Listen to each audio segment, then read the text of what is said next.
1. Which company became the first company to receive the Agri Drone subsidy?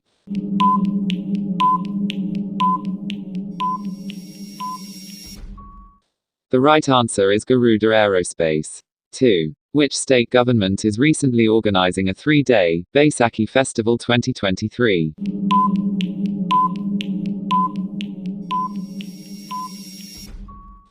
The right answer is Jammu and Kashmir. 3. Who topped the ranking of most criminal countries released recently?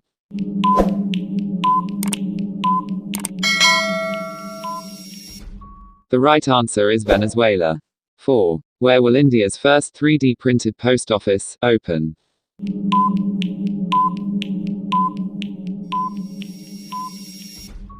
The right answer is Bengaluru. 5. According to recent ADR report, who is CM with the most assets in country?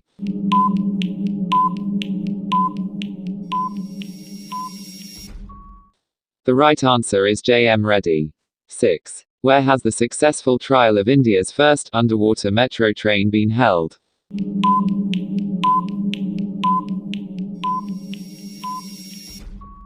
The right answer is Kolkata.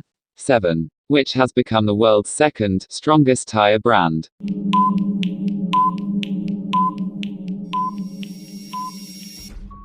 The right answer is MRF.